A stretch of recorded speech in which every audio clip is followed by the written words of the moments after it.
नमस्कार। इंद्राक्षी धाम में आप सभी का हम हार्दिक स्वागत करते हैं। देखिएगा दर्शकों, प्रतिदिन कहीं ना कहीं भगवती की कृपा से हम सबको एक विशेष प्रकार का स्नेह प्राप्त हो रहा है। और एक बात आप सबको हम बहुत ध्यान से बताएं कि जब ईश्वर चाहता है व्यक्ति तभी उपासना और साधना करता है। व्यक्ति के अपने हाथ में कुछ नहीं है।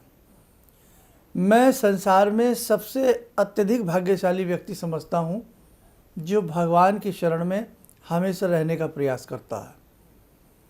और जब व्यक्ति का भगवान से मन विमुख होने लगता है तो मेरे दर्शकों मान के चलें कि व्यक्ति का पतन निश्चित है। आप किसी भी धर्म से जुड़े हैं, आप किसी भी संप्रदाय से जुड़े हैं, अगर आपका मन आपके संप्रदाय के प्रति, अपने धर्म के प्रति आपका मन जागरूक नहीं है, आपका मन अपने आराध्य में नहीं लग पाता है, तो मेरे दर्शकों ये मन सदैव आपको भटकाता रहेगा। ये मन सदैव कहीं ना कहीं बुरी गर्त में आपको गिराता रहेगा। मन है, मन के हारे हार है और मन के जीते जीत है। मन वास्तव में आपका ऐसा है, हम सबका ऐसा होता है कि मन अपनी पे आ जाए तो व्यक्ति को एक बहुत शानदार साधक बना देता है, और मन अपनी पे आ जाए तो व्यक्ति को मिट्टी में मिला देता है। हालांकि चंद्रमा मन के स्वामी होते हैं। इसलिए मैं कहने का तात्पर्य ये है कि आपका यदि मन ज़्यादा भटकाव की स्थिति में रहता हो, आपका मन साधना मार्ग में ना लगता हो, आपका मन ध्यान साधना से भटकता हो, ऐसी स्थिति में आपको चंद्रमा से संबंधित भी कुछ उपाय करने चाहिए। जैसे कि कल पूर्णिमा गई तो हमने पूर्णिमा के कुछ उपाय बताए थे, शायद आपने किए हों। एक स्पेशल खीर का उपाय तो हर पूर्णिमा को ऐसे साधक हमारे कर लिया करें। इस स्थिति में हर रविवार की रात को और सोमवार की रात को 1 लोटा जल भर के हम अपने सिरहाने रखें सोते वक्त, और उसके बाद उस जल को सुबह किसी फूल पौधे में कहीं पर भी उस जल को हम डाल सकते हैं। इससे भी मन के अंदर स्थिरता आती है। थोड़ा बहुत हमें चांदी पहनना चाहिए। अब आपने देखा कि हमारे धर्म के मुताबिक हमारी परिपाटी रही है कि महिलाएं पैरों में नुपुर बिछवा पहनती हैं, पायजेब पहनती हैं। और यदि आप और इंटीरियर इलाकों में जाइएगा या हम अपना पुराना समय याद करें कि हमारी नानी माता, हमारी दादी माँ किस प्रकार से वो पैरों में मोटे मोटे चांदी के, है ना, पाजेब नुमा चीज़ें पहनी जाती थी। कितनी चांदी वो लोग पहनते थे। चांदी का तात्पर्य शीतलता से है, और शीतलता का संबंध हमारे मन से है, और मन का संबंध हमारी शांति से है। तो कहने का मतलब कहीं ना कहीं हमारे ऋषियों मुनियों का बड़ा एक विशेष चिंतन रहा है।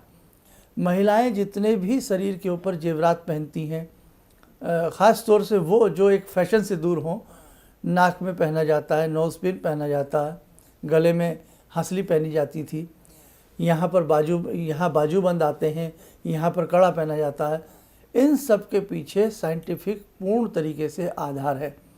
हालांकि ये सब चीज़ें श्रृंगार की उत्पत्ति तो करती हैं, लेकिन इन सब के पीछे कहीं ना कहीं अगर हम आपको बताने पे आएँ तो पूर्ण रूपेण ये बात समझ में आती है कि पूर्ण रूपेण साइंटिफिक आधार रहा है, और जिसमें आयुर्वेद तत्व और विभिन्न प्रकार की चीज़ों का समावेश रहा है।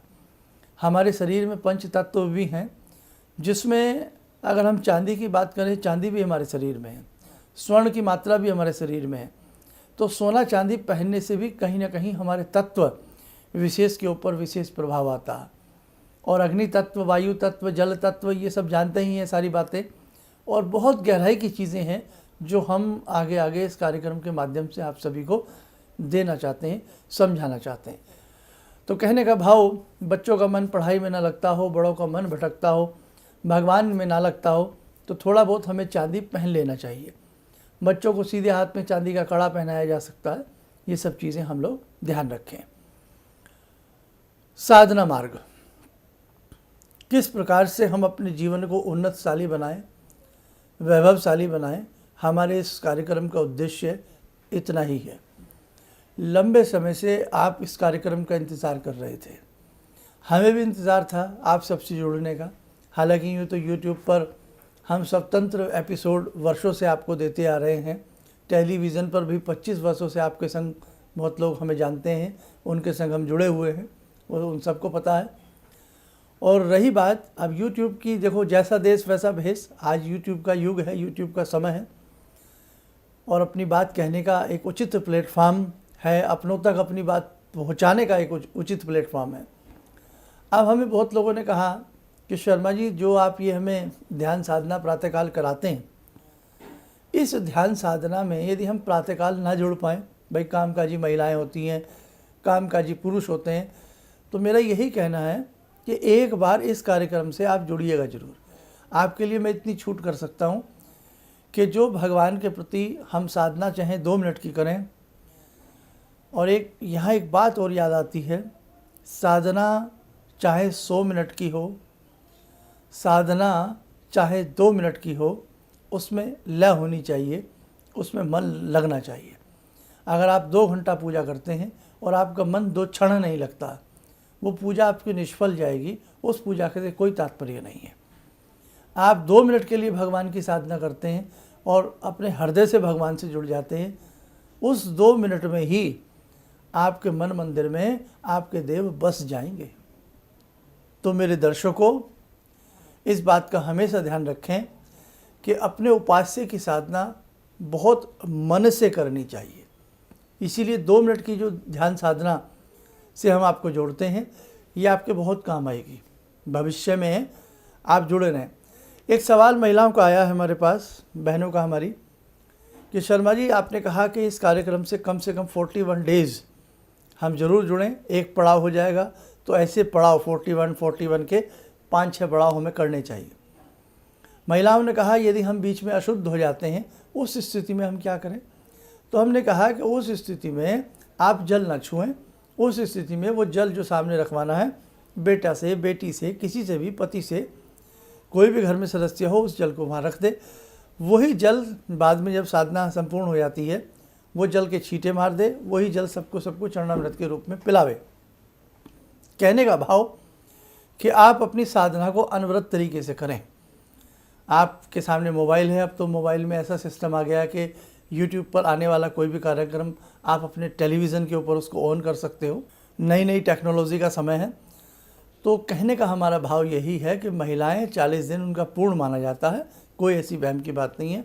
हाँ, एक सवाल और आया कि हम कई बार शर्मा जी ट्रेन में होते हैं, सफ़र में होते हैं, ऐसी स्थिति में हम क्या करें? तो कोई बात नहीं है, आप सिर्फ कार्यक्रम सुन लीजिएगा और जब कार्यक्रम पूर्ण हो जाए तो अपने दोनों हथेलियों को रगड़ के अपने सर्वांग शरीर के ऊपर मल लीजिएगा। इससे भी आप सुरक्षित रहेंगे, ईश्वर की कृपा आपके ऊपर बनी रहेगी।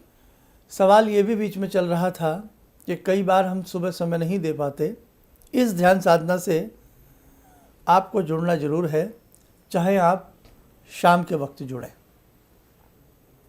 विदेशों में बैठे हमारे जितने भी दर्शक हैं, अपने अपने समय के हिसाब से इस ध्यान साधना से जरूर जुड़ें। बहुत लोग पूछते हैं कि जल कब तक पी सकते हैं? अरे किसी भी समय आप दिन में जल ग्रहण कर सकते हैं, थोड़ा सा जल रखें, बाकी छींटा मारें। और हर दिन जल आपके लिए तैयार कराया जाता है, ऐसी बात नहीं है। और यदि आप इसमें गंगा जल, रोज़ थोड़ा थोड़ा गंगा जल रख लें, और कोई बेटा बेटी आपका दूर रहता है, तो 41 दिन की साधना करके, गंगा जल क्योंकि ख़राब नहीं होता इसलिए कह रहे हैं, तो रोज़ 1 चम्मच भी गंगा जल अलग से रखेंगे, या एक गंगा जल की छोटी सी शीशी परमानेंट कांच की, प्लास्टिक की भर के रख लें। 41 दिन वो जू का तू रोज़ उस शीशी को रख लिया करें।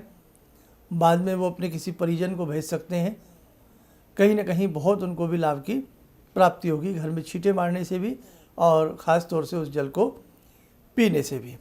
तो आपने इस साधना से प्रतिदिन जुड़ना है, जब जागो तब सवेरा। आपको जैसे भी समय मिले आप इस साधना से, सुबह नहीं जुड़ पाते हैं, प्रयास करें हम सुबह ज़रूर जुड़ें, चाहे 1 मिनट के लिए नमन नमस्कार कर लें सुबह के समय, तो बहुत अच्छा रहेगा। और नहीं तो शाम को या किसी भी समय जब हमें समय मिलता है, हम इस साधना से जुड़ने का प्रयास करें। मेरा अंतर मन से भाव है कि इस साधना के माध्यम से हमारा कल्याण अवश्य होगा। टेलीविज़न पर भी 25 वर्षों तक एक ध्यानमाला नामक कार्यक्रम हम देते रहे। ध्यानमाला, हमारे पुराने दर्शक जरूर जिस बात को जानते हैं। तो पुरजोर सबकी डिमांड आ रही थी कि शर्मा जी कुछ ऐसा प्रयास करें कि आप प्रतिदिन हमें कुछ प्रवचन सत्संग आदि से जोड़ें, हम आपको सुने और नाना भांति की समस्याओं का भी इस कार्यक्रम के माध्यम से समापन हो। अब आपका भी दायित्व बनता है कि जो हमारे जितने भी पुराने दीक्षित लोग हैं या जो नए हमसे दीक्षा लेना चाहते हैं, क्योंकि इस कार्यक्रम को वही व्यक्ति देखेगा जिसके मन में साधना ध्यान मार्ग की ललक है, अदरवाइज इस कार्यक्रम को हर व्यक्ति नहीं देखेगा। तो जो देखेगा हमारे लिए तो वो सोना है, कीमती है, हीरा है। तो बस आपसे यही हमारी गुजारिश है कि आप इस कार्यक्रम को शेयर कीजिएगा। जो आपके अपने लोग हैं चैन सिस्टम बनाएं, 2-2 4-4 5-5 लोगों को इस कार्यक्रम से जोड़ने का प्रयास ज़रूर करें हिंदू धर्म के नाते। समय का इशारा, समय का समापन, इन्हीं शब्दों के साथ हम अपनी वाणी को विराम देते हैं। जय माँ इंद्राक्षी।